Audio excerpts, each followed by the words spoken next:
We've covered the everyday car and sports cars, but somewhere down the middle lies an iconic medium, the hot hatch. We visited Dave in Rotherham, who owns a legendary Ford Fiesta RS Turbo, Peter, who has a rare Renault Clio Williams 3, and Sean from Martham, who owns an immaculate Mark II Golf GTI. When parked on a road full of modern cars, it's undeniable that despite their size, hot hatches are impossible to overlook. The definition of a hatchback is just an everyday car that families have, put the kids in and go down, and I think the hot hatch was just like an evolution of that, where, you know, whilst it is an everyday car, it's an everyday car with a little bit of oomph. You know, people don't think they're going to be any good. People look at them and think, oh, it's a shopping trolley. You know, it's something your nan would own to pop to the shop and back. But you put something good under the bonnet, tweak the suspension a little bit, and a hot hatch is just so much fun. It was Volkswagen with Golf that first started it, to be fair. And it were having such a small little car that you could still get your family in and stuff, and it was still usable every day, but it was sporty. It was small, compact car that did a bit of everything, really, to be fair. So, you know, I suppose somebody who had a hot hatch back in the day, obviously when I was younger, I bet they loved it, because really they could pick family up, drop kids off, do a bit of shopping, go out and think, right, I want to meet up with lads, I want to do a bit of driving. It's just good fun. You know, you haven't got to worry about a big expensive car that's heavy, big expensive tyres. It's small, it's light, it could be cheap, and I think that's what we like about them. And especially anything from the 90s, they knew what they were doing when they were making these cars. It's all about driving the car, it's about how the car drives, it's about how you feel when you drive the car. Whatever team you drive for, there's undoubtedly a profound respect that lives on in the hot hatch community. My name's Sean O'Kane, and this is Gloria the Golf. Gloria's a 1990 Mark II 16-valve GTI GT Special that I didn't know existed until I got the original birth certificate for the car. My legacy with 90s cars is as a late teenager, early 20s, and not somebody who's going back retro from when they were born. You know, this is how I know the car. Frankly, I'm too long in the tooth to be slamming it on its backside, right? I'd want to be having a degree of comfort, and I think it shows respect to the original car. Keep it honest. You know, arguably, the Mark II was orders of magnitude better than the Mark I, but I think it was the Mark I that was really the catalyst for the birth of the hot hatch. And then going through the early 90s, you know, you were either in the French brigade or the German brigade, really. There wasn't a lot of other options, really. So your Renaults and your Peugeots and particular models in that space, or your Golf GTIs, your 8 valves and your 16 valves, and then if you were fortunate enough and had enough foresight at the time, your G60s or your Synchros, you know.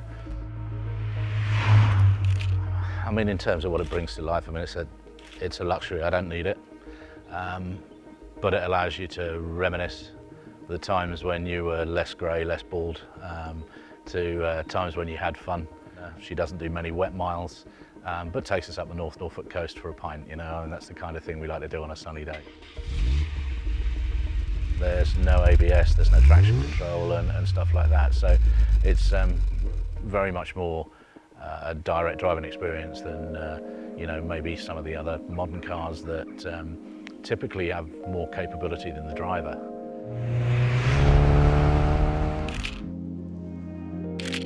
My name's Peter. This is my Clio Williams 3, 1995. This being one of the later ones, being a Williams 3. There was the original Williams 1, 500 made, plaque in the car. Then they made the 2s. This is a slightly different shade of blue, slightly brighter. Everything else is very much the same as the other cars. This came with a sunroof, ABS, but essentially they're all very much the same car. 2-litre 16 valve. It's got wide arches, front and rear, big bumpers, fog lights. A few differences from the standard cars. We've got a fancy Williams interior. So we've got a blue carpet, blue seat belts, blue dials, special seats, unique just to the Clio Williams. I always wanted a 3. If I was going to get a Williams, I wanted a 3. It's the rarest out of all 3 of them. I think there's currently 12 or 13 of these actually taxed and on the road, and I think there's less than 40 actually still in existence, so quite a rare car.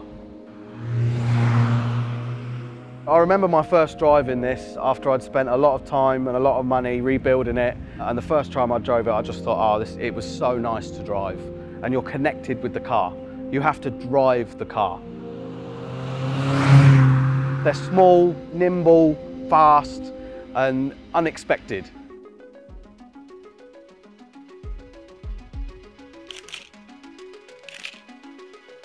I'm Dave Cooper.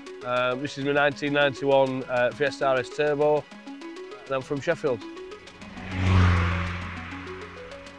I really got into the scene maybe 15 years ago. Ford's always been something that's been close to the family, so I acquired this. So I've had it nearly 4 years ago now. I love the RS brand, I love the pedigree going back. There's something special about a Fiesta RS Turbo.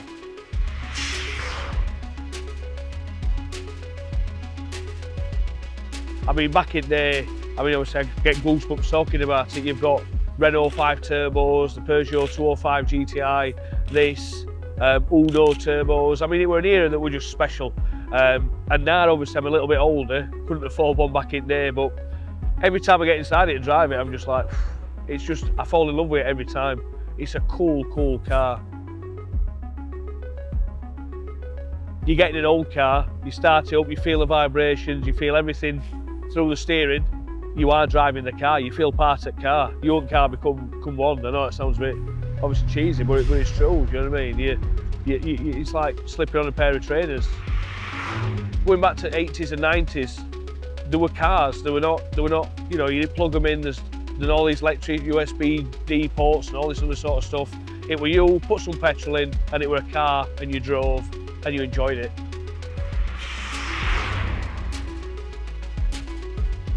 I think for me, and this is probably me being me, 80s and 90s were 2 decades that were super, super special when you look at all the cars that were produced.